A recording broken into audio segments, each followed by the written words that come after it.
50 lakh. Ramen کے آنسو بہ رہے تھے۔ دوسرا شخص کہنے لگا 52,30,000۔ تیسرا کہنے لگا 55 لاکھ۔ یہ بولی کسی گھر کی یا کسی بے جان چیز کی نہیں تھی، یہ بولی لگ رہی تھی رامین کی۔ وہ کسی بے جان چیز کی طرح مردوں کے بیچ میں کھڑی تھی۔ ابھی تک اس کے باپ کی تدفین نہیں ہوئی تھی، میت گھر میں ہی موجود تھی، بیچنے کے لیے کچھ نہیں تھا، اور اس کا باپ دیوالیہ ہونے کے صدمے سے مر چکا تھا۔ جن کا قرضہ لے کر اس کے باپ نے فیکٹری کا کام شروع کیا تھا، وہ فیکٹری آگ کی لپیٹ میں آ چکی تھی، سب کچھ تباہ ہو گیا تھا، اور آج اپنے باپ کا قرضہ اتارنے کے لیے رامین کے پاس اپنے آپ کے علاوہ اور کچھ نہیں تھا۔ کوئی اس کے کپ کپاتے ہونٹوں کو دیکھ کر اپنے ہونٹ کاٹ رہا تھا، تو کوئی اس کے حسین رنگ و روپ کو دیکھ کر آنکھیں جھپکنا بھول گیا تھا، کوئی اس کے لمبے بالوں کو دیکھ کر فریفتہ ہونے لگا۔ سب کی نظریں اس کے وجود پر تھیں، کسی کی نظریں اس کی آنکھوں میں موجود آنسوؤں پر نہیں تھی جو بے بسی سے بہہ رہے تھے۔ پتہ نہیں آج وہ کس کے حصے میں آنے والی تھی، کون اس کا مالک بننے والا تھا۔ وہ رامین جس نے کبھی چہرہ کسی کو نہیں دکھایا تھا، پردہ کرتی تھی، آج وجود کو چادر سے لپیٹے رکھتی تھی۔ آج اس کی چادر کو اتار پھینکا گیا تھا تاکہ اس کی بولی اتنی لگ سکے کہ اس کے باپ کا قرضہ اتر سکے۔ کوئی 55 سال کا تھا، کوئی 30 سال کا مرد، تو کوئی کالا، کوئی گورا، کوئی موٹا، کسی کی توند نکلی ہوئی، لیکن سب کی نظروں میں ہوس کے علاوہ کچھ نہیں تھا۔ نہ رحم تھا، نہ اس لڑکی کے لیے ہمدردی۔ اس کے حسن اور کم عمری کو دیکھ کر سب کی رال ٹپک رہی تھی۔ کوئی ہونٹوں پر زبان پھیر رہا تھا، ان کا بس نہیں چل رہا تھا کہ سب اسے نوچ کھائیں۔ ایک 60 سالہ بڈھے نے یکدم سے 70 لاکھ بولے تھے، اور اس کے بعد 1 2 3 کہا گیا، اور وہ بڈھا اس کا خریدار ہو چکا تھا۔ رامین کا جی چاہ رہا تھا کہ زمین پھٹے اور وہ اس زمین کے اندر دفن ہو جائے، کیونکہ اگلی زندگی ذلتوں سے بھری ہوئی تھی۔ وہ بڈھا پان کھا رہا تھا اور اس کے ہونٹوں کے کناروں سے پانی ٹپک رہا تھا۔ اسے دیکھ کر ہی رامین کو جھرجھری سی آئی تھی، کراہیت کا احساس ہوا تھا۔ بہرحال اس نے پیسے رکھے اور اس کی کلائی پکڑ کر اس کو اپنے ساتھ لے گیا۔ باہر اس کی بڑی سی گاڑی کھڑی تھی۔ ڈرائیور نے گاڑی کا پچھلا دروازہ کھولا۔ وہ کہنے لگا لڑکی یہاں بیٹھو، اور خود بھی پیچھے بیٹھ گیا۔ دروازہ بند کیا، پھر ڈرائیور سے کہنے لگا میرے خفیہ فلیٹ پر چلو۔ یہ کہتے ہوئے وہ رامین کے بالکل قریب ہو چکا تھا۔ وہ ذرا سا پیچھے ہٹنے لگی تو وہ کہنے لگا اے لڑکی زیادہ ہوشیاری مت دکھانا، 70 لاکھ بھرے ہیں تمہارے، جب تک تمہارے اندر سے 1 کروڑ نہ نکال لوں تو میں بخشوں گا نہیں۔ یہ سن کر رامین کی جان نکلی تھی۔ وہ کہنے لگی میں بری لڑکی نہیں، خدا کے لیے اپنی بیٹی سمجھ کر مجھے بخش دو۔ وہ کہنے لگا بکواس بند کرو، 70 لاکھ دے کر میں تمہارے ساتھ جو ارادے رکھتا ہوں اسے پورے کروں گا، اپنی ایک ایک پائی وصول کروں گا۔ یہ کہتے ہوئے اس نے کھڑکی کا شیشہ نیچے کیا اور پان کی پچکاری باہر پھینکی، پھر کھڑکی بند کی، اپنی آستین سے ہی اپنا منہ صاف کیا۔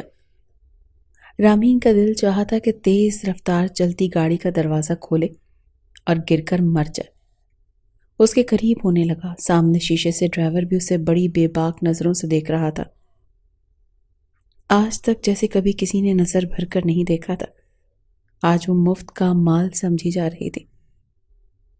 جان تو رامین کی اس وقت نکلی جب اس بڈھے نے اپنے دونوں ہاتھوں میں اس کو جکڑا تھا اور اپنا چہرہ اس کے قریب لانے لگا۔ پھر اس کے ڈرائیور پر نظر پڑی تو وہ بھی بڑی ہی دلچسپی سے انہیں دیکھ رہا تھا۔ وہ کہنے لگا اے اپنی گاڑی دھیان سے چلا، کہیں ایکسیڈنٹ نہ کر دینا۔ اس بڈھے کی بات سن کر ڈرائیور چونکا تھا۔ وہ کہنے لگا سرکار آپ سے ایک بات کہوں؟ جی، اس نے جھجکتے ہوئے کہا۔ وہ کہنے لگا ہاں بول۔ وہ کہنے لگا اگر آپ چاہیں تو گاڑی میں بھی اپنا شوق پورا کر سکتے ہیں، میں نہیں دیکھوں گا، لیکن اس کے بعد ایک چانس اگر مجھے دے دیں۔ یہ سن کر رامین کے دھڑکتے ہوئے دل کی دھڑکنیں رکی تھی۔ وہ بڈھا کہنے لگا بے ہوش سالے، ایک جھانپڑ دوں گا، تمہارے ہوش ٹھکانے آ جائیں گے، گاڑی چلا۔ وہ بہت تیزی سے گاڑی چلانے لگا۔ جب تک گاڑی کا سفر ختم نہیں ہوا تب تک وہ بڈھا گاہے بگاہے کبھی رامین کی کمر پر اپنی انگلیاں چلانے لگتا تو کبھی اس کے بازو پر اور کبھی اس کی گردن پر اپنے ہاتھ کی پشت پھیرنے لگتا۔ وہ بیچاری بار بار اس کا ہاتھ اپنے آپ سے پیچھے کر رہی تھی، لیکن اسے اپنی شامت صاف نظر آ رہی تھی۔ قرضدار اپنا قرضہ لے چکا تھا، اس کا باپ بھی شاید پڑوسیوں کے رحم و کرم سے قبر کے حوالے ہو جاتا، لیکن وہ جیتے جی مر گئی تھی۔ اسے تو اتنا بھی موقع کسی نے نہیں دیا تھا کہ اپنے باپ کی میت پر 2 آنسو بہا لے، حالانکہ اس نے اپنے والد کو بہت منع کیا تھا کہ کسی سے بھی قرضہ نہ لے، روکھی سوکھی جیسے بھی کھائی جا رہی ہے، گزارا ہو رہا تھا۔ لیکن اس کے باپ نے کہا کہ فیکٹری لگا لوں گا تو یہ قرضہ 1 سال میں ختم ہو جائے گا، پھر میں پیسے کماؤں گا اور تمہاری شادی دھوم دھام سے کروں گا، بڑے امیر گھرانے میں۔ لیکن وہ تو نقصان دیکھ کر ہی صدمہ برداشت نہیں کر پایا اور دنیا سے ہی چل بسا، اور اسے بھی جیتے جی موت کی سزا سنا گیا تھا۔ جیسے ہی گاڑی فلیٹ کے نیچے کھڑی ہوئی، اس کو بھٹے نے بڑے حق سے رامین کی کلائی پکڑی اور اسے اندر لے جانے لگا۔ فلیٹ کا دروازہ کھولا تو رامین کے ہوش اڑ گئے تھے، کیونکہ وہ اکیلی نہیں تھی، بہت سی لڑکیاں تھیں وہاں، اور مرد بھی بہت سارے موجود تھے، یہاں تک کہ کیمرے بھی تھے۔ جیسے ہی اس بھٹے کو دیکھا تو چند نوجوان اس پر بڑی بے باکی سے نظریں اٹھانے لگے۔ وہ کہنے لگے، باس نیا مال لے کر آئے ہو؟ وہ تو یوں بات کر رہے تھے جیسے وہ انسان نہ ہو، کوئی بے جان چیز ہو جس کا سودا کیا گیا ہو۔ وہ بڈھا کہنے لگا، ہاں پہلے میں اس کے ساتھ وقت گزاروں گا، اور ہاں کیمرہ تیار ہے نا؟ یہ سن کر رامین کے ہوش اڑے تھے۔ وہ کہنے لگا، ہاں ہاں تیار ہے کیمرہ، میں بھی پوری تیاری کر کے کمرے میں موجود ہوں، ماحول ایک دم مست ہے۔ سیٹ جیسے ہی رامین کو کمرے میں لے جانے لگا تو وہ اپنا آپ بچانے لگی۔ وہ کہنے لگی، میں نہیں چاہوں گی، میرا ہاتھ چھوڑو، خدا کے لیے مجھے یہاں سے جانے دو۔ ان میں سے ایک شخص کہنے لگا، سیٹ مجھے نہیں لگتا یہ لڑکی تجھے قریب آنے دے گی، میں تو کہتا ہوں سالی کو ایک انجیکشن کھونپ دو تاکہ ویڈیو اچھی بن سکے۔ رامین کی یہ سن کر جان لبوں پر آئی تھی۔ وہ کہنے لگا، نہیں، میں اسے ہوش و حواس میں رکھنا چاہتا ہوں، اسے سنبھالنا میرا کام ہے، بس کیمرہ مین کو بولو کہ وہ اپنے کیمرے کی سیٹنگ کو ٹھیک رکھیں۔ وہ کہنے لگا، کمرہ تیار ہے، آپ جا سکتے ہیں۔ جیسے ہی وہ بڈھا رامین کو کمرے کے اندر لے کر گیا، کمرے کا خوابناک ماحول دیکھ کر اس کے ہوش اڑے تھے۔ کمرے میں ہلکی ہلکی ملگجی سی روشنی پھیلی ہوئی تھی، صرف نائٹ بلب چل رہا تھا، اور وہاں پر ایک کیمرہ مین ہاتھ میں کیمرہ لیے کھڑا تھا۔ وہ بڈھا اسے زبردستی کھینچ کر بیڈ پر پھینک چکا تھا، پھر کیمرہ مین کو اشارہ کرنے لگا۔ وہ کہنے لگا، دیکھو میرا چہرہ نہیں آنا چاہیے، بس یہ لڑکی نظر آئے۔ وہ کہنے لگا، اوکے باس، ایسا ہی ہوگا۔ اس بڈھے نے رامین کے گلے سے دوپٹہ اتار کر دور پھینکا تھا اور پھر بیڈ پر اس کے پاس چلا گیا، لیکن وہ اپنا بچاؤ کر رہی تھی، وہ اپنا آپ چھڑوانے کی کوشش کر رہی تھی۔ اسی چھینا جھپٹی میں رامین کے کپڑے جگہ جگہ سے پھٹ گئے تھے۔ پھر ایک زوردار تھپڑ اس بڈھے نے رامین کے چہرے پر مارا تھا۔ وہ کہنے لگا، زیادہ نخرے دکھائے گی تو اپنے ساتھ 2 مردوں کو اور بلا لوں گا، سیدھی طرح جو میں چاہتا ہوں مجھے کرنے دے، ورنہ جو میں کرنا چاہتا ہوں تیرے ساتھ بیک وقت 3 مرد کریں گے۔ رامین کا حلق تو جیسے خشک ہوا، اسے لگا جیسے کسی نے اس کے اندر سے سارا خون نچوڑ لیا، اس سے پہلے کہ وہ بڈھا اس کے ساتھ کچھ غلط کرتا۔ دروازہ بڑی زور سے دھڑ دھڑایا گیا۔ وہ کہنے لگا، کون ہے کمینہ؟ باہر سے آواز آئی، SHO کامران شاہ، دروازہ کھول ورنہ میں توڑ دوں گا۔ وہ بڈھا فوراً سے پیچھے ہٹا اور کہنے لگا، شٹ، لگتا ہے پولیس نے ریڈ مار دی ہے۔ اس سے پہلے کہ وہ رامین کو کہیں چھپانے کی کوشش کرتا، رامین بڑی تیزی سے بیڈ سے اٹھی اور اس نے کمرے کا دروازہ کھول دیا۔ سامنے ایک 32 سالہ نوجوان تھا۔ وہ فوراً سے اس کے پاس گئے اور کہنے لگی، خدا کے لیے مجھے بچا لے، یہ بڈھا میرے ساتھ۔ بات ابھی یہیں تک پہنچی تھی جب کامران نے اسے دیکھا۔ وہ کہنے لگا، تمہاری یہ ڈرامے بازیاں میرے سامنے نہیں چلیں گی۔ پھر اپنے پیچھے پلٹ کر دیکھنے لگا اور کہنے لگا، لیڈیز کانسٹیبل کو بلاؤ، سب لڑکیوں کو موبائل میں بٹھائیں اور دوسری موبائل میں ان کمینوں کو بٹھاؤ۔ کب سے مجھے انتظار تھا کہ میں رنگے ہاتھوں ان کو پکڑوں۔ پولیس اہلکاروں نے سب کے سروں پر بندوقیں تان لی تھی، ایک ایک کو وہ نیچے لے جا رہے تھے۔ وہ بڈھا کامران سے کہنے لگا، دیکھ SHO، ہماری پہنچ بہت اوپر تک ہے، تجھے بہت پچھتانا پڑے گا، تو اچھا نہیں کر رہا، پیسے کا لین دین کر اور ہمیں چھوڑ دے، اس میں تیرا بھی فائدہ ہے اور ہمارا بھی۔ ایک زوردار تھپڑ کامران شاہ نے اس بڈھے کے منہ پر مارا تھا اور وہ دور جا کر گرا تھا۔ وہ کہنے لگا، یہ رشوت کی لالچ کسی اور کو دینا، میرے ساتھ کیا ہوگا یہ بات کی بات ہے، لیکن جب تک میں تم لوگوں کے ساتھ کیا کروں گا یہ تم لوگوں نے سوچا بھی نہیں ہوگا۔ کامران شاہ اپنے قانون خود بناتا ہے اور اس کا جو جی چاہتا ہے وہ کر گزرتا ہے۔ بات کی بعد میں دیکھی جائے گی، چلو بٹھاؤ ان سالوں کو، انہیں میں چھوڑوں گا نہیں۔ رامین بھی لیڈیز کانسٹیبل کے ساتھ نیچے جا چکی تھی، اور بھی 5-6 لڑکیاں تھیں۔ سب کی سب پریشان تھی۔ کچھ ہی دیر میں رامین اور وہ لڑکیاں پولیس اسٹیشن پہنچ گئی تھی۔ سب لڑکیوں کو ایک ہی جیل میں بند کر دیا گیا تھا۔ ایک لڑکی کہنے لگی مارے گئے، ہماری تو وہ مثال ہے کہ آگے کنواں اور پیچھے کھائی۔ رامین اس لڑکی کے پاس آ گئی، وہ کہنے لگی کیا مطلب؟ اچھا ہوا کہ ہم پکڑے گئے، اب تو یہ پولیس والے ہمیں چھوڑ دیں گے۔ وہ لڑکی کہنے لگی سوچ ہے تمہاری، پولیس والے کبھی کسی لڑکی کو ایسے نہیں چھوڑتے۔ وہاں وہ کمینہ بھٹا ہماری عزت کے سودے کرنے والا تھا، یہاں یہ پولیس والے انویسٹیگیشن کے نام پر اپنی راتیں ہمارے ساتھ رنگین کریں گے۔ یہ سن کر رامین کا رنگ اڑا تھا۔ وہ بہت معصوم سی تھی، ایسی باتوں سے واقف نہیں تھی۔ زندگی اس نے پردے میں گزاری تھی، کالج میں بھی نقاب کر کے جاتی تھی۔ ایسی باتیں، ایسی زبان اس نے کبھی نہیں سنی تھی۔ وہ بہت بڑی مصیبت میں پھنس گئی تھی۔ اسے لگا کہ پولیس ان کی خیر خواہ ہے، ان کی مدد کرے گی، لیکن ایسا نہیں ہوا تھا۔ اب وہ اس لڑکی کی بات سن کر پریشان ہوئی تھی کہ پتہ نہیں اب انجام کیا ہوگا۔ کچھ ہی دیر کے بعد ایک ایک لڑکی کو اسی کامران شاہ کے پاس لے کر جایا گیا، اور جیسے جیسے اس کی باری قریب آ رہی تھی رامین کی جان نکل رہی تھی۔ اس نے دیکھا جو لڑکی جا رہی ہے وہ واپس نہیں آ رہی، پتہ نہیں وہ ایس ایچ او لڑکیوں کے ساتھ کیا کر رہا ہے، کس طرح کی انویسٹیگیشن کر رہا ہے کہ وہ واپس ہی نہیں آ رہی۔ صرف وہ اکیلی ہی جیل میں بچی تھی اور دل ہی دل میں اپنے بچاؤ کی دعائیں مانگ رہی تھی کہ جب لیڈیز کانسٹیبل آئی اور کہنے لگی چلو باہر آؤ تمہاری باری ہے، وہ یوں تھی کہ اگلا سانس نہیں لے پائے گی۔ اپنے آنسوؤں پر ضبط باندھے وہ اس کانسٹیبل کے ساتھ ایس ایچ او کامران کے کمرے میں گئی۔ جیسے ہی دروازہ کھولا، کمرے کا اے سی پورے کمرے کو ٹھنڈا کر چکا تھا۔ کمرے میں ایس ایچ او کامران کے علاوہ کوئی دوسرا نہیں تھا، کوئی لڑکی نہیں تھی۔ جیسے ہی رامین ڈرتے ڈرتے اندر آئی تو کامران کہنے لگا دروازہ بند کرو۔ کانسٹیبل نے دروازہ بند کر دیا، لیکن رامین دروازے کے پاس ہی کھڑی رہی۔ وہ کہنے لگا یہ لڑکی سامنے آ کر کھڑی ہو۔ وہ کہنے لگی نہیں، میں نہیں آؤں گی، آپ اچھے انسان نہیں ہیں، مجھے پتا ہے آپ میرے ساتھ کیا کریں گے۔ رامین کی بات سن کر ایس ایچ او کامران شاہ کا دماغ کھول اٹھا تھا۔ وہ فوراً سے کھڑا ہو گیا اور کہنے لگا مطلب کیا ہے تمہارا لڑکی؟ وہ کہنے لگی میں جانتی ہوں پولیس والے کیسے انویسٹیگیشن کرتے ہیں۔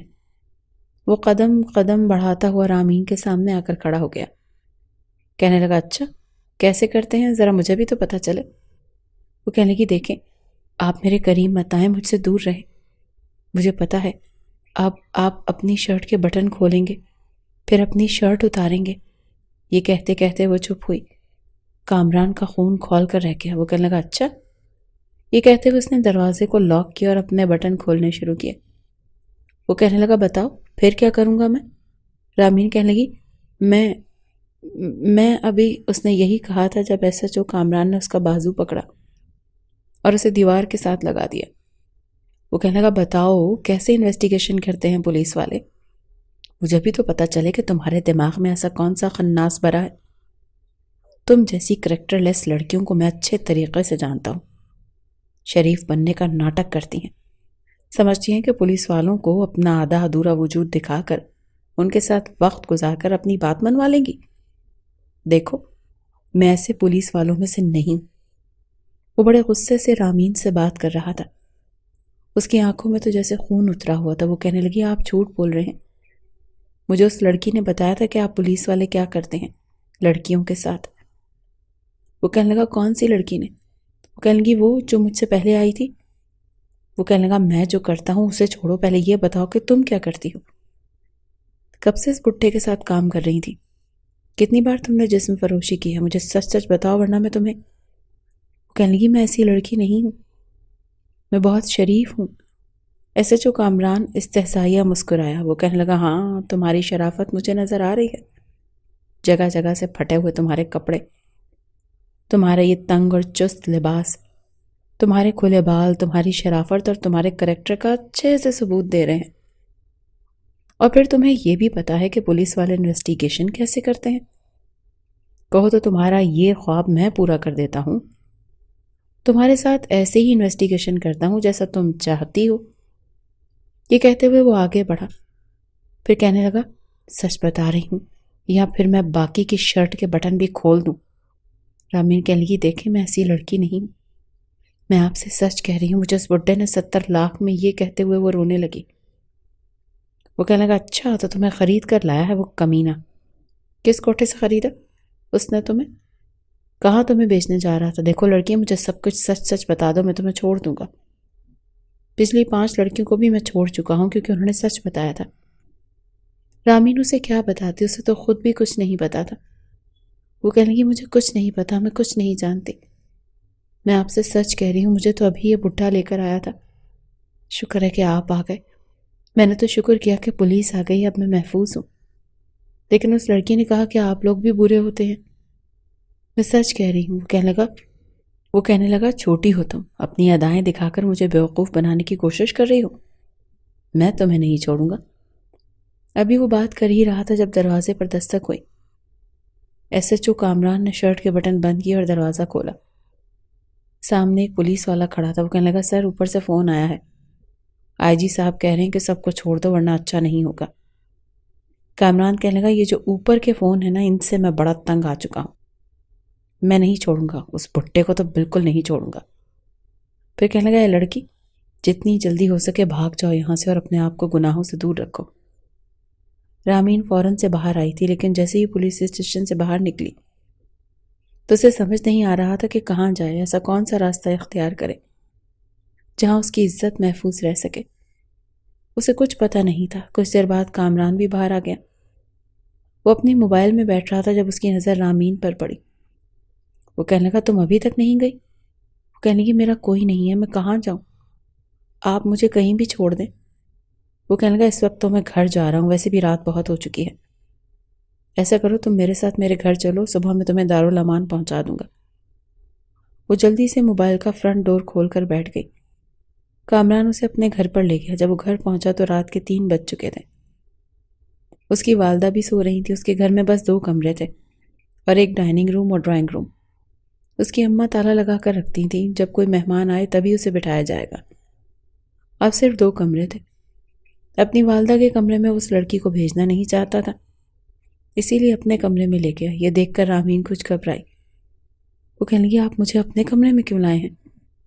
وہ کہنے لگا زیادہ چپڑ بولنے کی ضرورت نہیں ہے، یہاں کاؤچ پر لیٹ جاؤ، صبح ہوتے ہی میں تمہیں دارالامان میں چھوڑ دوں گا۔ یہ چند گھنٹے ہیں تمہارے پاس، اپنی والدہ کے اٹھنے سے پہلے مجھے تمہیں دارالامان بھی چھوڑنا ہے۔ میرے سر میں درد نہ ہوتی تو تمہیں ابھی چھوڑ کر آتا۔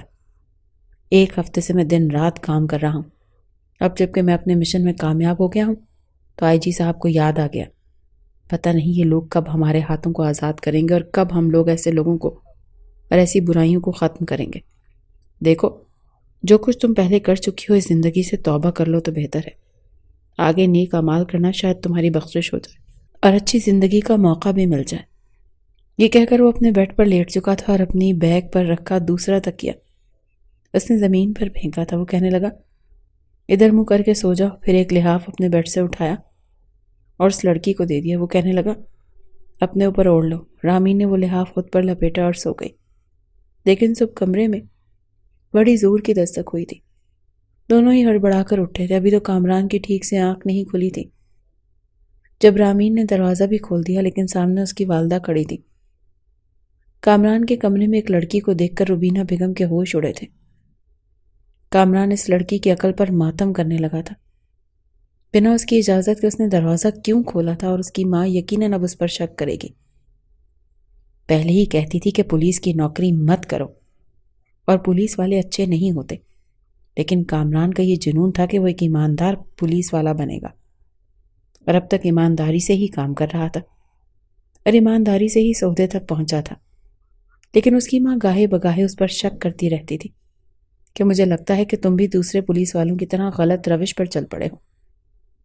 وہ بار بار اپنی ماں کو بس اسی بات کا یقین دلاتا رہتا تھا کہ وہ ایسا نہیں ہے، اور رامین تو بنا لحاف کے ہی دروازہ کھول چکی تھی۔ جگہ جگہ سے اس کے کپڑے پھٹے ہوئے تھے اور اس کے بازوں پر گردن پر ناخنوں کی کھرونچوں کے نشان تھے۔ یہ دیکھ کر اس کی والدہ کہنے لگی یہ لڑکی کون ہو تم؟ وہ کہنے لگی کامران تم اتنے بے غیرت ہو چکے ہو کہ رات گزارنے کے لیے لڑکی کو گھر تک لے آئے؟ وہ فوراً سے کھڑا ہوا تھا، کہنے لگا اماں ایسی کوئی بات نہیں ہے۔ لیکن رامین کے دماغ میں ایک ایسا آئیڈیا آیا تھا کہ جس سے وہ اپنی عزت کی حفاظت کر سکتی تھی۔ اس سے پہلے کہ کامران کچھ بولتا، رامین روبینہ بیگم کے گلے لگ کر رونے لگی، کہنے لگی آپ کے بیٹے نے مجھے برباد کر کے رکھ دیا، مجھے کہیں منہ دکھانے کے قابل نہیں چھوڑا۔ یہ سن کر تو کامران کے ہوش اڑ گئے تھے، اور روبینہ بیگم تو کھا جانے والی نظروں سے کامران کو دیکھ رہی تھی۔ وہ کہنے لگی یہ لڑکی کیا کہہ رہی ہے؟ وہ کہنے لگا اے لڑکی کیوں جھوٹ بول رہی ہو؟ اماں کو سچ بتاؤ کہ میں تمہیں کیوں لایا ہوں۔ وہ کہنے لگی رات گزارنے کے لیے لائے تھے، اور کس لیے لے کر آئے تھے؟ دیکھیں اماں جی، میں ایک شریف گھرانے کی لڑکی تھی، میرے باپ نے کسی سے قرضہ لے کر اپنی فیکٹری کھولی تھی، لیکن اس فیکٹری کو آگ لگ گئی، میرے والد کا دیوالیہ ہو گیا، اور یہ صدمہ میرے والد سے برداشت نہیں ہوا، ان کا انتقال ہو گیا۔ لیکن قرض داروں کو پیسہ چاہیے تھا، اس لیے انہوں نے میری بولی لگائی۔ ایک بڈھے نے مجھے خریدا تھا، مجھے اپنے ساتھ فلیٹ میں لے کر گیا، لیکن تبھی انہوں نے ریڈ ماری۔ میں نے تو شکر کیا کہ پولیس والے میری عزت کی حفاظت کریں گے، انہوں نے سب لڑکیوں کو جانے دیا، لیکن مجھے اپنے ساتھ یہاں پر لے آئے، اور رات کو میرے ساتھ۔ یہ کہہ کر وہ پھر سے رونے لگی۔ روبینہ کہنے لگی کامران تمہیں شرم نہیں آئی؟ مجھے تو پہلے ہی لگتا تھا کہ تم پولیس والے تو بن گئے ہو، حرکتیں بھی ویسی ہی کرو گے، تبھی تو میں تمہیں منع کرتی تھی۔ وہ کہنے لگا ماں یہ لڑکی جھوٹ بول رہی ہے، یہ خود کریکٹر لیس ہے، جھوٹی لڑکی ہے، میں نے اسے ہاتھ تک نہیں لگایا، میں صرف اسے بچا کر لایا ہوں تاکہ اسے دارالامان چھوڑ سکوں۔ روبینہ بیگم کہنے لگی اس کی زندگی برباد کر کے تمہیں کیا لگتا ہے میں تمہیں اسے دارالامان چھوڑنے کا مشورہ دوں گی؟ میں تمہارا ابھی اسی لڑکی سے نکاح کرواؤں گی جس کو تم نے برباد کیا ہے۔ یہ سن کر کامران کا دل چاہا کہ رامین کا گلا دبائے اور اسے جان سے ہی مار ڈالے، کتنے آرام سے اسے بد کردار ثابت کر چکی تھی۔ کامران کہنے لگا ہرگز بھی نہیں، میں اس جھوٹی اور کریکٹر لیس لڑکی سے کبھی شادی نہیں کروں گا۔ روبینہ بیگم کہنے لگی میں دیکھتی ہوں کیسے نہیں کرتے، اگر تم نے اس لڑکی سے نکاح نہیں کیا تو میرا مرا منہ دیکھو گے۔ روبینہ بیگم نے اپنی آنکھوں سے آنسو صاف کرتے ہوئے کہا، پھر رامین کو اپنے ساتھ لگایا اسے باہر لے گئی۔ کامران تو اپنا سر پکڑ کر رہ گیا تھا۔ کچھ ہی دیر میں روبینہ بیگم نے مسجد کے امام صاحب کو بھی فون کر کے بلا لیا کہ نکاح پڑھوانا ہے۔ وہ مسجد کے امام بھی تھے اور نکاح خواں بھی تھے۔ سچ چند مسجد کے ہی معزز لوگوں کو لے کر گھر پہنچ گئے۔ کامران کا بس نہیں چل رہا تھا کہ اس لڑکی کے ساتھ کیا نہ کر گزرے جس نے کھڑے کھڑے اسے بدنام کر کے رکھ دیا تھا۔ اپنی ماں کے سامنے وہ کچھ کہہ نہیں سکتا تھا، وہ اپنی ماں کی نظروں میں گر چکا تھا۔ دل چاہ رہا تھا کہ اس لڑکی کو اپنے ہاتھوں سے مار ڈالے، اور وہ ایک ایماندار پولیس والا تھا، چاہتا تھا کہ بیوی بھی نیک اور سلجھی ہوئی ہو، لیکن اس لڑکی نے کامران کے ساتھ جو کچھ کیا تھا وہ فراموش کرنے کے قابل نہیں تھا۔ بہرحال اپنی ماں کے سامنے اس نے کچھ نہیں، چپ چاپ نکاح کر لیا۔ لیکن نکاح کے فوراً بعد ہی رامین نے کہا کہ میں ان کے کمرے میں نہیں سوں گی، مجھے ان سے ڈر لگتا ہے۔ وہ جانتی تھی کہ کامران اسے چھوڑے گا نہیں کیونکہ اس نے جھوٹ بولا تھا۔ وہ کہنے لگی پلیز اماں جان مجھے آپ اپنے کمرے میں رکھ لیں، میں آپ کے کمرے میں زمین پر سو جاؤں گی لیکن ان کے کمرے میں نہیں جاؤں گی۔ روبینہ بیگم کہنے لگی اچھا ٹھیک ہے۔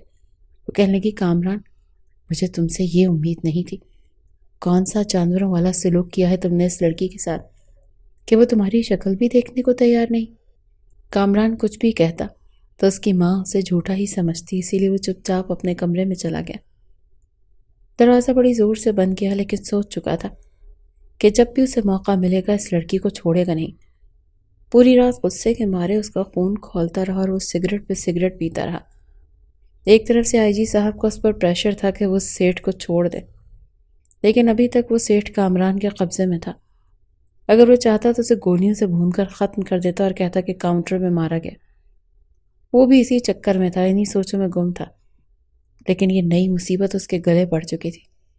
اس سیٹھ کو تو کامران نے آئی جی کے کہنے پر چھوڑ دیا، لیکن جیسے ہی وہ اپنی گاڑی میں کچھ ہی فاصلہ طے کر کے سنسان سڑک پر پہنچا تو وہیں کامران کی خفیہ نوجوانوں نے اس پر حملہ کر دیا اور اسے مار ڈالا تاکہ برائی ختم ہو سکے، کیونکہ قانونی طور پر ایسے لوگوں کی سزا نہیں دی جاتی۔ اب وہ کافی مطمئن ہو چکا تھا اور اب اسے رامین کو مزہ چکھانا تھا، جو اسے دیکھتے ہی ماں کے پیچھے یوں چھپتی جیسے پتہ نہیں اس نے اس کے ساتھ کیا کیا ہے۔ رات کو اسے نیند نہیں آ رہی تھی، سوچا کہ چلو چائے پی لوں۔ جیسے ہی وہ کچن میں آیا تو کھٹ پٹ کی آواز پر اس کے کان چوکنے ہو گئے تھے۔ جب اس نے دیکھا تو رامین اپنے لیے چائے بنا رہی تھی۔ اسے یوں تنہا کچن میں دیکھ کر اس نے جلدی سے تیز قدم بڑھائے اور رامین کی کلائی پکڑ لی۔ وہ بری طرح سے ڈری تھی۔ اس نے چولہا بند کیا تو دوسرا ہاتھ رامین کے منہ پر رکھا تاکہ وہ چلا نہ سکے۔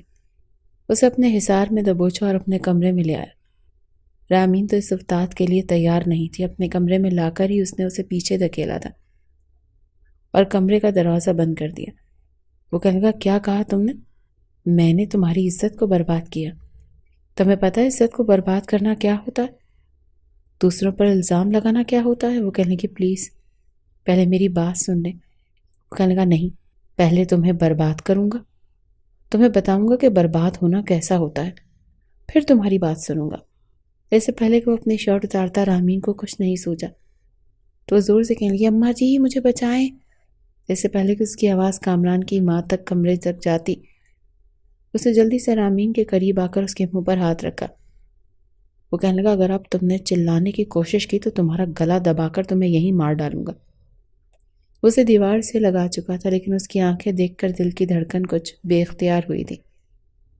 بلا شبہ وہ خوبصورت تھی، کسی کا بھی دل اس کے حسن کو دیکھ کر ڈول جائے، لیکن کامران کی نظر میں وہ ایک کریکٹر لیس لڑکی تھی اور وہ ایسی لڑکی کے ساتھ کچھ بھی کرنا نہیں چاہتا تھا۔ لیکن اب دل کی بے اختیاریاں بڑھنے لگی تھی۔ اس سے پہلے کہ وہ خود پر قابو کھونے لگتا اس نے اس کے منہ سے ہاتھ ہٹایا۔ وہ کہنے لگا، جا یہاں سے۔ کامران کو لگ رہا تھا کچھ دیر اسے اور دیکھے گا تو اپنے جذبات کو سنبھال نہیں پائے گا، اور اپنی سی کیفیت پر وہ پریشان بھی ہوا تھا۔ آج تک کسی لڑکی کو دیکھ کر اس کی ایسی کیفیت نہیں ہوئی تھی۔ رامین نے سکھ کا سانس لیا اور فوراً سے کمرے سے باہر نکل گئی، لیکن وہ یہ نہیں جانتی تھی کہ اگلے روز ہی وہ رات ایک بار پھر یوں ہی گزر چکی تھی۔ بار بار اس کی آنکھوں کے سامنے رامین کا سراپا آ رہا تھا۔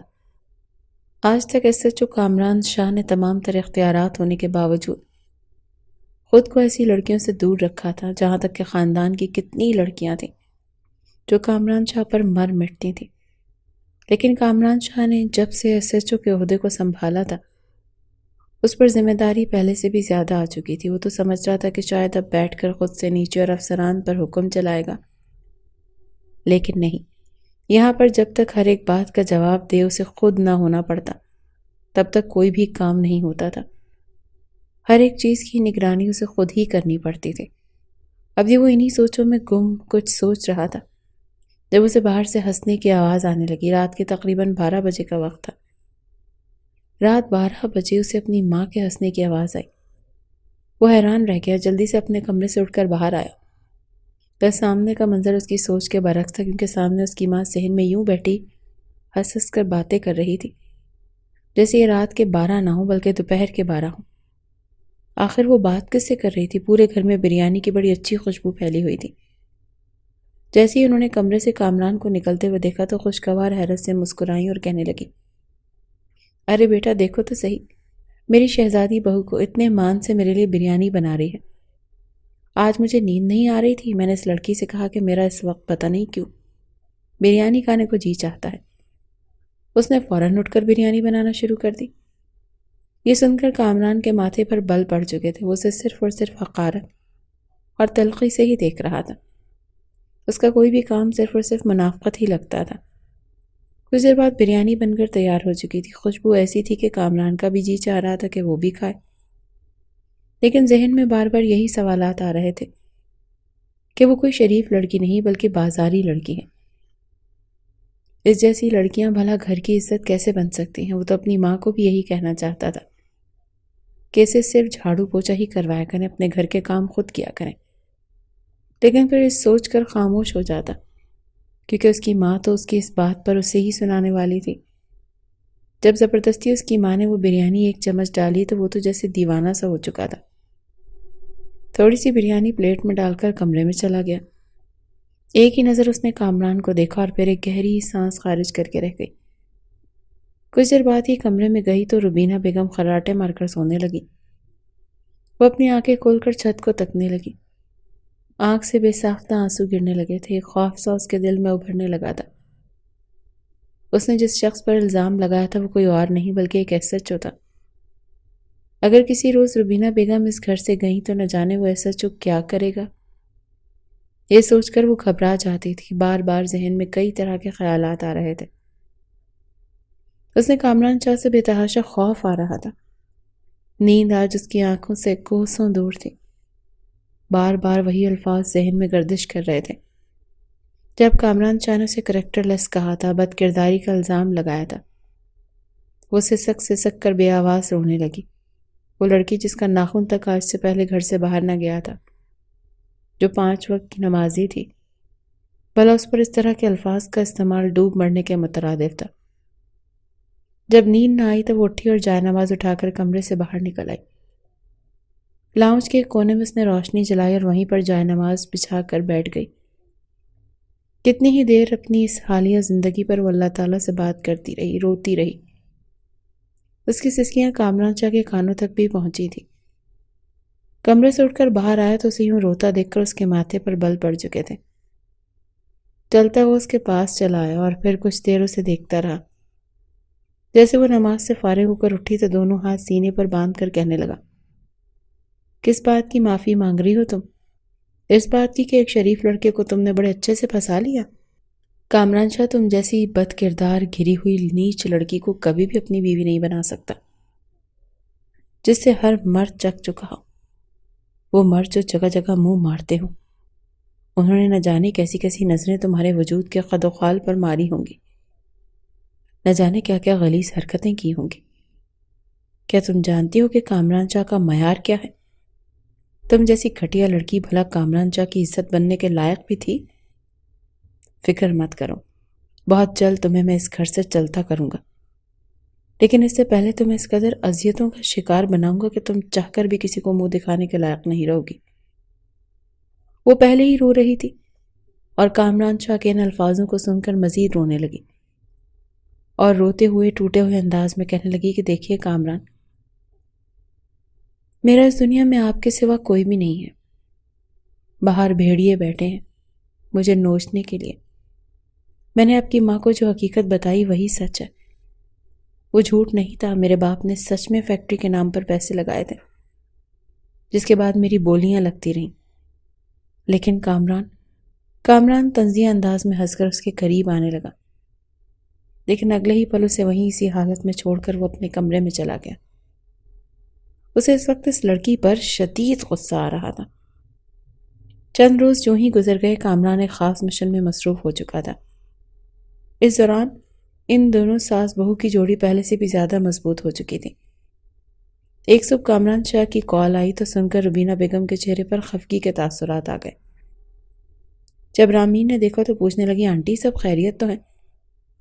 وہ کہہ لیں گی، بیٹا دعا کرو۔ میرے بیٹے نے آج سے پہلے مجھے کبھی بھی نہیں کہا کہ دعا کرنا میرے یہ مشن کامیاب ہو جائے۔ یقیناً بہت سخت معاملات ہیں، وہ بہت بڑے گروہ کو پکڑنے والا ہوگا، دعا کرو کہ سب خیر ہو۔ روبینہ بیگم کو پریشان دیکھ کر رامین بھی پریشان ہو چکی تھی۔ دل ہی دل میں دعا کرنے لگی کہ کامران کو کچھ بھی نہ ہو، وہ پہلے کی طرح اپنے اس مشن میں بھی کامیاب ہو کر لوٹے۔ لیکن دن سے رات ہو چکی تھی، ابھی تک کامران کی طرف سے کوئی فون نہیں آیا تھا۔ بیٹی کی طرف سے اطلاع نہ ملنے پر روبینہ بیگم کا دل بیٹھنے لگا، ان کا بلڈ پریشر لو ہونے لگا، وہ کافی پریشان ہو چکی تھی۔ لیکن وہی ہوا جس کا ڈر تھا۔ کچھ دیر بعد پولیس محکمے سے کال آئی کہ کامران شاہ کو گولی لگ چکی ہے۔ یہ سن کر روبینہ بیگم تو بے ہوش ہو چکی تھی۔ رامین کو تو کچھ سمجھ ہی نہیں آ رہی تھی کہ کیا کرے۔ وہ کیا کرے۔ خوف کے مارے سے رونا آ گیا۔ روتے ہوئے کہنے لگی کہ کس ہاسپٹل میں ہے کامران؟ انہوں نے تمام تر معلومات دیں تو وہ اپنی ساس کو بھی اسی ہاسپٹل میں لے کر جا چکی تھی۔ پہلے تو اس نے ساس کو ایڈمٹ کروایا اور پھر جب کامران شاہ کی طرف گئی تو وہ سمجھ رہی تھی کہ شاید وہ بے ہوش پڑا ہوگا اور منہ پر نیل ہوں گے، زخموں سے چور ہوگا۔ مشن میں تو کامیاب ہو چکا تھا، مگر آخری پکڑے جانے والے ڈاکو نے اس پر برے طریقے سے حملہ کر دیا تھا، جو بعد میں کامران شاہ کے ہاتھوں ہی مارا گیا۔ آنکھوں میں آنسو لیے جب وہ کمرے میں گئی تو سامنے کا منظر اس کی آنکھیں مزید کھول گیا، کیونکہ سامنے کامران شاہ نیم دراز انداز میں ٹیک لگا کر بیٹھا تھا۔ اس وقت ہاسپٹل کے یونیفارم میں وہ کچھ زیادہ ہی پرکشش لگ رہا تھا۔ اس کے بازو پر پٹی بندھی دیکھ وہ ایک گہری سانس خارج کر گئی۔ دھیرے دھیرے چلتی اس کے قریب آئی اور کپ کپاتے ہوئے اپنا ہاتھ بازو پر رکھنا چاہا جہاں پر زخم تھا۔ اگلے ہی پل کامران شاہ کی آنکھ کھل گئی۔ اس نے ایک جھٹکے سے اپنا بازو الگ کیا۔ ہلنے سے اس کے بازو میں درد بھی ہوا۔ کہنے لگا، تم یہاں کیا کر رہی ہو؟ امی کہاں ہے اور مجھے چھو کیوں رہی تھی؟ دور ہٹو، شاباش۔ کامران شاہ کے منہ سے یہ سن کر وہ ایک جھٹکے سے دور ہوئی۔ کپ کپاتی ہوئی آواز میں کہنے لگی، آپ ٹھیک تو ہیں نا؟ آپ کو زیادہ درد تو نہیں ہو رہا؟ وہ پولیس والے بھائی تو کہہ رہے تھے کہ آپ کو 3 گولیاں لگی ہیں، کاندھے پر، بازو پر 2، ایک ساتھ۔ وہ بچوں کی طرح منہ بنا کر روتے ہوئے بول رہی تھی، اور کامران شاہ اسے حیرت سے دیکھ کر کہہ رہا تھا، گولیاں مجھے لگی ہیں، تم کیوں رو رہی ہو بلا وجہ؟ میرے سامنے یہ ہمدردیاں بٹورنے کی ضرورت نہیں، سمجھی؟ امی کو تو کچھ نہیں بتایا، امی ٹھیک ہے نا؟ وہ فکر مندی سے پوچھنے لگا تو آنکھوں میں آنسو صاف کر کے کہنے لگی، ٹھیک ہیں، وہ ساتھ والے روم میں ایڈمٹ ہیں، انہوں نے ہی آپ کی گولی لگنے کی خبر سنی تھی، کافی پریشان ہیں۔ یہ سن کر تو کامران شاہ نے فوراً اپنے بازو پر لگی ہوئی ڈرپ کو ایک جھٹکے سے اتارا۔ ڈرپ کی دوا اور خون ایک ساتھ فوارہ بن کر باہر نکلا تھا۔ کامران کے سوالانہ انداز پر تو رامین ہڑبڑا چکی تھی۔ وہ فوراً اپنی ماں کے پاس گیا، بھلے ہی تکلیف میں تھا، درد میں تھا، لیکن اپنی ماں کو کہنے لگا کہ مجھے کچھ بھی نہیں ہوا، گولی تو صرف بازو کو چھو کر گزری ہے، میں بالکل ٹھیک ہوں۔ روبینہ نے جب اسے اپنے سامنے دیکھا تو روتے ہوئے اپنے بیٹے کو گلے لگا لیا۔ ڈاکٹر نے اسے 2 دن ہاسپٹل میں رہنے کو کہا تھا، لیکن اپنی ماں کی خاطر وہ گھر آ گیا تاکہ وہ پریشان نہ ہو۔ اپنی ماں کے سامنے خود کو ٹھیک دکھاتے ہوئے وہ شدید کمزوری کا شکار ہو چکا تھا۔ کچھ دیر اپنی ماں کے ساتھ رہا، مگر جیسے ہی اپنے کمرے میں آیا تو اچانک اس کے قدم لڑکھڑانے لگے۔ رامین نے آگے بڑھ کر فوراً بازو پکڑا تھا۔ اس کا وجود اس وقت آگ کی طرح جھلس رہا تھا۔ وہ اسے بازو سے پکڑ کر کمرے میں لے جانے لگی تو کہنے لگا، چھوڑو مجھے کوئی ضرورت نہیں ہے ہاتھ لگانے کی۔ شاید دوا کا بھی اثر تھا اور کچھ بخار کی وجہ سے وہ منہ میں بڑبڑانے لگا۔ کہنے لگا، تم جیسی لڑکی مجھے چھونے کا حق نہیں رکھتی، تم گندی ہو، بری ہو، میں تم جیسی لڑکیوں پر تھوکنا بھی پسند نہیں کرتا۔ وہ مسلسل بولے جا رہا تھا۔ جب اس نے اپنے کردار پر یہ الفاظ سنے تو اس نے کامران کو جھٹک دیا اور غصے میں کہنے لگی، بس بہت بول دیا آپ نے، آپ کو شرم نہیں آتی کہ آپ میں انسانیت موجود نہیں ہے؟ جب ایک لڑکی بار بار آپ کو بول کر حقیقت بتا رہی ہے تو آپ کو سمجھ نہیں آتا؟ لیکن کامران کو اس کے جواب دینے کی ہمت موجود نہیں تھی۔ وہیں بیڈ پر گر چکا تھا، بخار کی حالت میں، جوتوں سمیت، اور بازو بیڈ پر لگنے کی وجہ سے پٹی سے ہلکا ہلکا خون بھی رسنے لگا تھا۔ وہ درد سے کرا رہا تھا، لیکن وہ اسے اسی حالت میں چھوڑ کر باہر آنے لگی جو بار بار اس کی کردار کشی کر رہا تھا، اسے برا بھلا کہہ رہا تھا۔ پھر بھلا کیوں وہ اس کے ساتھ اپنی بیوی کے فرائض نبھاتی؟ ہاں، اس نے غلط کر کے اس کے ساتھ شادی کی تھی، لیکن وہ اس طرح سے بھی تو اس پر اپنا غصہ نکال سکتا تھا۔ بار بار اس کی پاک دامنی پر ہی سوال کیوں اٹھاتا تھا؟ وہ کمرے سے باہر آ گئی اور دروازہ دھڑلے سے بند کر کے دوسرے کمرے میں جا کر لیٹ گئی، لیکن مسلسل کراہنے کی آواز سن کر اس کا ضمیر اسے ہی ملامت کرنے لگا کہ رامین، وہ تمہارا شوہر ہے، حقیقت سے انجان ہے، تمہیں ایسا نہیں کرنا چاہیے۔ وہ شخص بخار میں تڑپ رہا ہے، اگر یہ نہ ہوتا تو تمہارے ساتھ کیا ہوتا؟ اس کی ماں نے تمہیں اتنی عزت دی، محبت دی۔ یہ سوچ کر ایک بار پھر وہ اٹھ چکی تھی، چلتے ہوئے کمرے میں آئی، دیکھا تو پٹی پوری خون سے بھر چکی تھی۔ اب ہلکا ہلکا خون بیڈ پر بھی رسنے لگا تھا۔ وہ جلدی سے اس کے پاس آئی، سب سے پہلے تو زخم کی ڈریسنگ کی، اس کے بعد ٹھنڈے پانی کی پٹیاں اس کے ماتھے پر رکھنے لگی، مگر کہیں بھی کامران کو سکون نہیں آ رہا تھا۔ اس کا وجود بخار میں جھلس رہا تھا۔ اگلے ہی پل بخار میں اس نے اپنی شرٹ کو اتار کر دور پھینکا۔ وہ شرٹ لیس اس وقت رامین کے سامنے موجود تھا۔ اس کا کثرتی پرکشش بدن دیکھ کر رامین کے چہرے کی ہوائیں اڑنے لگیں۔ وہ ابھی بھی برف جیسے ٹھنڈے پانی سے اس کے ماتھے پر پٹیاں رکھ رہی تھی۔ رومال اٹھا کر اس نے جیسے ہی باؤل میں رکھا تو اگلے ہی پل کامران نے آنکھیں بند کیے اس کا ہاتھ پکڑ لیا، اس کے ہاتھوں کو اپنے چہرے پہ رکھنے لگا۔ شاید وہ اس کے ٹھنڈے ہاتھوں سے ٹھنڈک محسوس کرنا چاہتا تھا۔ وہ چپ چاپ اسے دیکھ رہی تھی، جس نے اگلے ہی پل اپنا سر اٹھا کر اس کی گود میں رکھ دیا۔ چہرہ سرخ لال ہو رہا تھا جب وہ رامین کا ہاتھ پکڑے ہوئے ہی اپنی گردن پر مسلنے لگا۔ وہ ہڑبڑا رہی تھی۔ کامران، یہ کیا کر رہے ہیں آپ؟ میرا ہاتھ چھوڑیں، میں آپ کے سر پر پٹی رکھ دیتی ہوں۔ بتائیں، کچھ چاہیے آپ کو؟ آپ کے کھانے کے لیے کچھ لاؤں؟ لیکن وہ تو اس کے ہاتھ کو پکڑ کر اپنے سینے پر لے آیا اور اگلے ہی پل اس کا دوسرا ہاتھ رامین کی کمر پر گردش کرنے لگا۔ وہ خود کو مزید رامین کے قریب کر رہا تھا، یہاں تک کہ اس نے رامین کو کمر سے کھینچ کر اپنے قریب لٹا دیا۔ اس کے زخمی بازو کو دیکھ کر ہڑبڑا سی گئی، کہنے لگی کہ کامران، اپنے بازو کو زیادہ موومنٹ مت کریں، آپ کو درد ہوگا۔ اس وقت آپ کو شدید بخار ہے، کاش آپ اور جھوٹ نہ بولتے اور 2 دن ہاسپٹل میں ہی رہ جاتے۔ وہ گھبرا رہی تھی کہ کہیں کامران کو کچھ ہو نہ جائے، جبکہ کامران اگلے ہی پل اسے اپنے باہوں میں بھر کر اپنا چہرہ اس کی گردن کے قریب رکھے۔ اس کی گرم سانسوں سے خود سرشار کرنے لگی تھی۔ وہ جو خود کو اس سے دور رکھنا چاہتی تھی، دھیرے دھیرے وہ بھی سرشاری میں ڈوبتی چلی گئی۔ اس نے کامران کی گردش کرتی انگلیوں کو اب روکا نہیں تھا، جو بڑی بے تکلفی سے اس کے پورے وجود پر گردش کر رہی تھی، اور وہ ہلکا ہلکا کر رہتا ہوا اس کے وجود میں سکون تلاش کر رہا تھا۔ کچھ دیر بعد ہی اس کا بخار ٹھنڈا پڑا تو وہ وہیں سو چکا تھا، اپنی باہوں میں ہی رامین کو جکڑے۔ اگلی صبح جب کامران کی آنکھ کھلی تو طبیعت قدرے سنبھل چکی تھی۔ اپنے قریب سوئی رامین کو دیکھ کر ایک پل کو اس کی آنکھیں پھٹی کی پھٹی رہ گئیں۔ پہلے تو اسے ایسا لگا کہ شاید یہ خواب ہے، لیکن آنکھیں کھول کر اس نے ایک بار پھر ان مناظر کو دیکھنا چاہا۔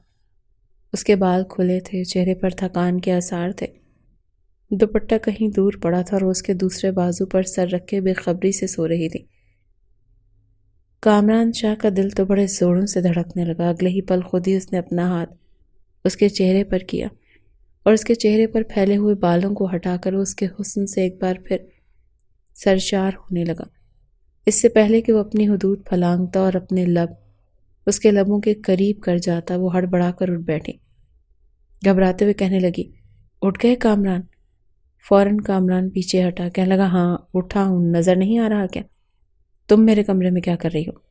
میرے بیڈ پر، میرے پہلو میں؟ کیا ارادے تھے تمہارے؟ ایک مرتبہ تو الزام لگا چکی ہو، اب کیا اس لیے پاس تھی کہ کچھ بڑا کر سکو؟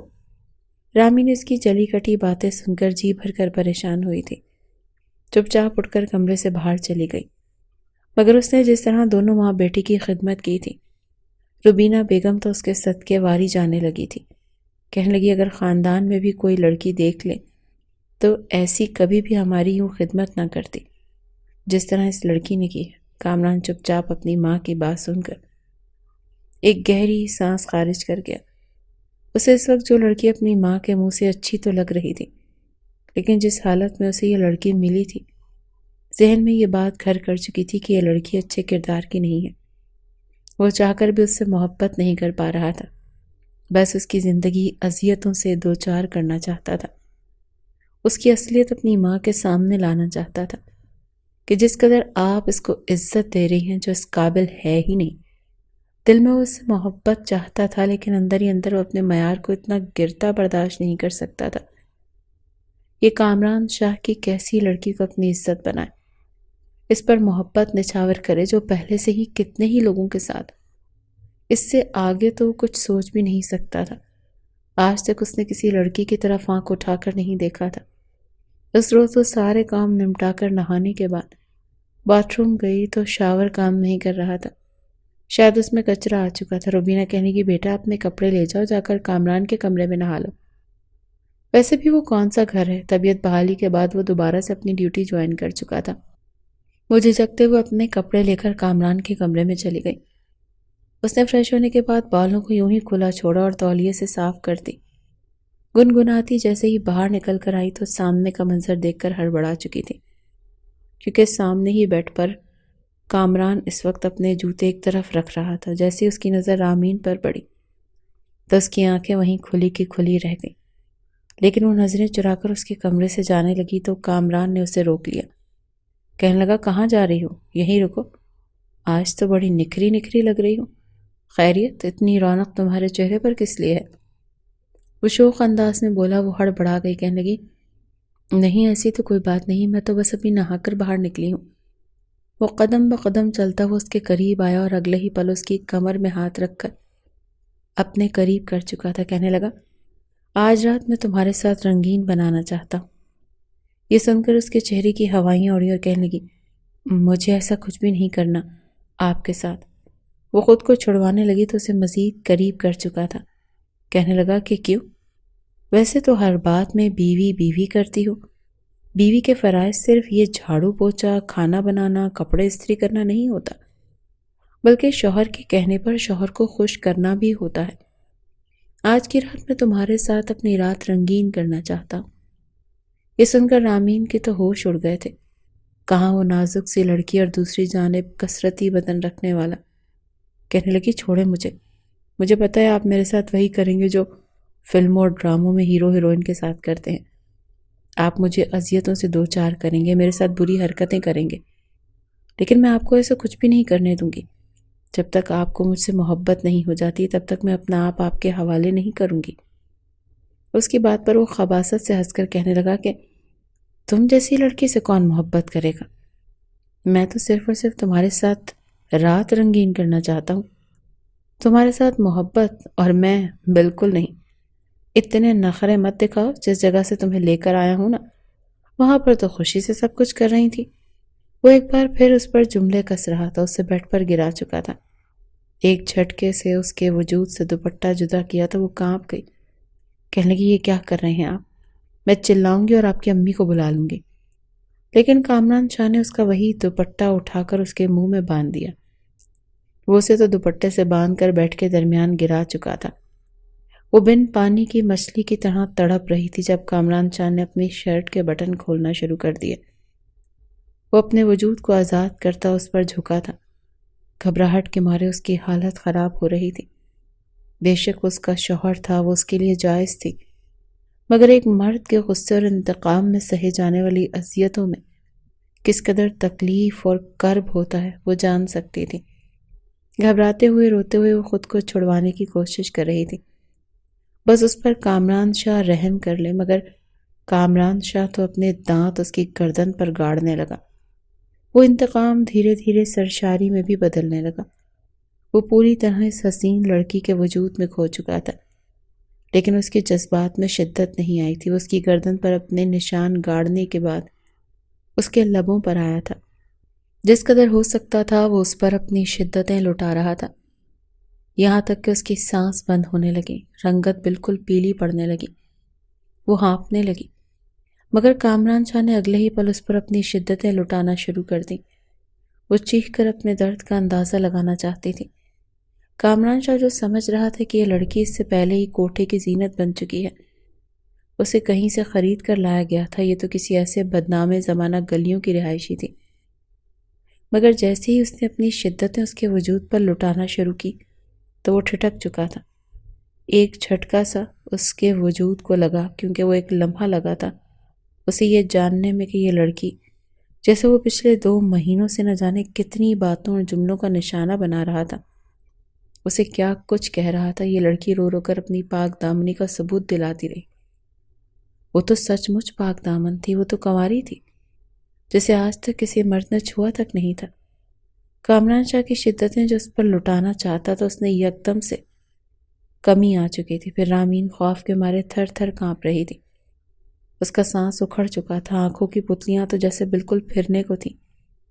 جب کامران شاہ نے اپنے انداز میں نرمی برتی اور اس پر جھک گیا، رامین جو خوف کے مارے اپنے سامنے موت دیکھ رہی تھی یہ جان چکی تھی کہ اس کی پاک دامنی کو ثبوت ملتے ہی کامران کو اس پر یقین ہو چکا ہے، لیکن اب وہ کسی پتھر کی مورت کی طرح اس کے آگے پڑی تھی۔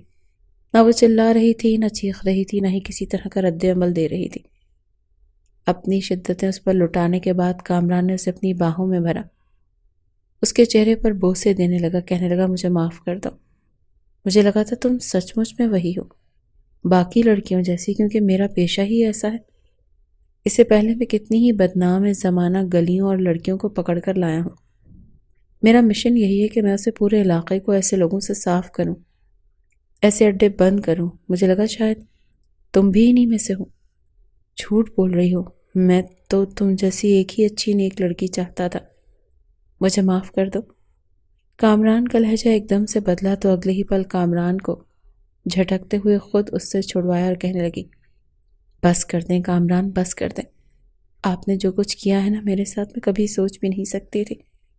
کر لیا آپ نے میرے ساتھ جو کرنا تھا۔ آپ نے کہا تھا نا آپ مجھے طلاق دیں گے، تو ٹھیک ہے، دے دیجئے طلاق۔ آپ نے میری عزت خراب کرنی تھی سو کر دی۔ وہ درد سے سسکتی کراہتی ہوئی بیڈ سے اٹھی تھی۔ اسے چکر آ رہے تھے۔ کامران نے اسے باہوں میں بھرنا چاہا، لیکن وہ اس سے دور ہٹ کر دوسرے کمرے میں چلی گئی۔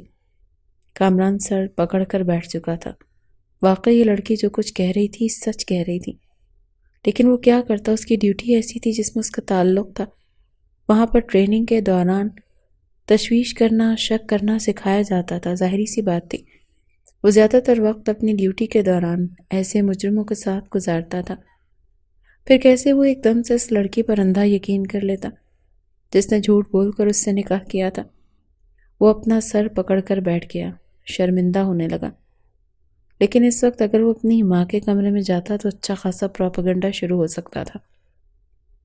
وہ وہیں بیڈ پر سوچتے سوچتے سو گیا۔ اگلی صبح جب اس کی آنکھ کھلی تو ایک نئی قیامت اس کے انتظار میں تھی۔ اس کی ماں گھبرائے ہوئے کہنے لگی، بیٹا یہ رامین کہاں ہے؟ پورے گھر میں ڈھونڈ لیا، کہیں نہیں ملی۔ کدھر چلی گئی یہ لڑکی؟ آج سے پہلے تو اس نے گھر سے باہر قدم نہیں نکالا تھا۔ جب سے اس گھر میں آئی ہے جو بھی کام ہو مجھے ہی کہتی ہے۔ کامران کی تو آنکھیں کھلنے لگی تھی۔ تبھی اسے سائڈ ٹیبل پر ایک کاغذ پڑا ہوا ملا جس میں اس نے روبینہ کے لیے پیغام چھوڑا تھا کہ آنٹی میں ہمیشہ ہمیشہ کے لیے آپ کے اور آپ کے بیٹی کی زندگی سے جا رہی ہوں۔ آپ نے مجھے اپنی بیٹیوں جیسی محبت دی، بہت شکریہ، لیکن شاید میں اس قابل نہیں تھی۔ وہ جا چکی تھی اور کامران یوں تھا کہ کاٹو تو خون نہ نکلے۔ پہلی بار روبینہ نے اپنے بیٹے کو تھپڑ مارا تھا۔ یہ کیا کہا تو نے اسے جو گھر چھوڑ کر چلی گئی؟ میری بہو صرف اور صرف رامین ہی ہے، جاؤ جا کر اسے لے کر آؤ۔ وہ فوراً گھر سے نکلا تھا۔ پورا دن مارا مارا گلیوں میں پھرتا رہا، سڑکوں پر لوگوں سے اس کے بارے میں پوچھتا رہا۔ جیسے جیسے اندھیرا پھیل رہا تھا اس کی آنکھوں میں آنسو آ رہے تھے۔ اس نے اپنی فورس کو رامین کو ڈھونڈنے پر لگا دیا۔ آسمان پر بادلوں کو دیکھ کر وہ مزید گھبرا سا گیا۔ بارش تیز ہو چکی تھی جب وہ اپنے گھر کے قریب ایک مقام پر رک کر گاڑی سے باہر نکل آیا۔ ڈپریشن اور ذہنی دباؤ نے اسے اس قدر بے چین کر دیا کہ وہ سڑک پر گر کر رامین کا نام لے کر چلانے لگا۔ رامین جو پاس ہی ایک جانب درخت کے نیچے بیٹھی بھیگ رہی تھی، خود کو چھپا کر بیٹھی تھی کہ کسی درندے کے ہاتھ نہ لگ جائے۔ اس چلانے کی آواز پر اس نے درخت کی اوٹ سے نکل کر دیکھا۔ رو رو کر اس سنسان علاقے میں وہ چلا کر کہتا، رامین کہاں ہو تم؟ پلیز واپس آ جاؤ۔ ساری زندگی بھلے ہی مجھے اپنے قریب مت آنے دینا، لیکن واپس آ جاؤ۔ میں وعدہ کرتا ہوں دوبارہ کبھی تمہیں کچھ نہیں کہوں گا۔ جتنی سزائیں دینی ہیں چاہے انگاروں پر چلاؤ یا کانچ کے ٹکڑوں پر، میں ہر ایک سزا ماننے کو تیار ہوں، لیکن پلیز واپس آ جاؤ۔ رامین نے جب ایس ایچ او کامران شاہ کو یوں روتے دیکھا تو وہ ہڑبڑا چکی تھی۔ شاید اس کے دل میں رحم تھا۔ وہ چلتے ہوئے جا کر ایس ایچ او کامران شاہ کے سامنے کھڑی ہو گئی۔ کامران شاہ نے روتے ہوئے جیسے ہی اپنے چہرے سے ہاتھ ہٹائے اور سامنے دیکھا تو رامین کھڑی تھی۔ ایک پل کو اس نے پلکیں جھپکی، دیکھا کہ خواب ہے یا حقیقت، اور پھر اگلے ہی پل اسے اپنے سینے سے لگا لیا۔ روتے ہوئے کہنے لگا، معاف کر دو مجھے، میں غلط تھا، جو چاہے سزا دے لو لیکن مجھے معاف کر دو۔ وہ پتھر کی مورت بنی کھڑی تھی۔ کہنے لگی، کیوں آئے ہیں ڈھونڈنے مجھے؟ میں تو گندی عورت ہوں نا، بازاری۔ ابھی وہ اتنا ہی بولی تھی جب اس نے اس کے منہ پر ہاتھ رکھ دیا۔ خبردار، ایک لفظ بھی اور نہیں، خاموش ہو جاؤ۔ میں نے تمہیں جو کچھ بھی کہا میں جانتا ہوں، میں اس کا مداوع کیسے کروں گا، کیسے کفارہ ادا کروں گا، مگر میں تمہاری قسم اٹھا کر کہتا ہوں کہ اگر تم مجھے اجازت نہیں دو گی تو میں تمہارے سامنے ساری زندگی ایسے گزار دوں گا، مگر تمہیں ہاتھ تک نہیں لگاؤں گا۔ تمہیں اتنی محبت، اتنی خوشیاں دوں گا جس کی تم حقدار ہو۔ شاید ایسے ہی میں کفارہ ادا کر سکوں۔ وہ اسے اپنے ساتھ گھر لے آیا تھا۔ روبینہ بیگم نے جب اسے دیکھا تو ان کی جان میں جان آئی تھی۔ اپنی بہو کو سینے سے لگا کر رونے لگی۔ کچھ دن تو دونوں کے بیچ خاموشی سے گزرے، لیکن دھیرے دھیرے ان کا رویہ ٹھیک ہونے لگا۔ روبینہ بیگم نے جب یہ دیکھا تو کہنے لگی، خیر ہے؟ کیا دونوں ایک دوسرے کو بلیوں کی طرح گھور گھور کر چھپکے چھپکے دیکھتے رہتے ہو؟ بس مجھے اگلے 2 ماہ کے اندر اندر خوشخبری چاہیے۔ بند کرو یہ آنکھ مچولی تم لوگ۔ اس روز اپنے ہاتھوں سے روبینہ بیگم نے اپنے بیٹی کی دلہن سجائی تھی۔ وہ بالکل دلہن کی طرح تیار کروا کر کمرے میں بٹھا چکی تھی۔ کامران جب ڈیوٹی سے واپس آیا تو اسے اس کے کمرے میں جانے نہ دیا۔ روبینہ بیگم نے اسے ایک عمدہ سفید کرتا پہننے کو دیا اور اپنی خاندانی انگوٹھی نکال کر اس کے حوالے کرتے ہوئے بولی کہ جا کمرے میں، اور خبردار جو مجھے کسی بھی طرح کی شکایت ملی تو۔ کامران نے جیسے ہی دروازہ کھولا تو سامنے وہ دلہن بنی مسکراتے ہوئے اسی کا انتظار کر رہی تھی۔ وہ تو جیسے لمحوں میں قید ہو کر رہ گیا تھا۔ کچھ دیر تو محبت بھری باتیں ہوتی رہیں اور پھر وہ اسے اپنی باہوں میں بھر کر اپنا آپ اس پر وار چکا تھا، اور آمین تو جیسے اس کی سانسوں میں اپنی سانسیں شامل ہوتا دیکھ کر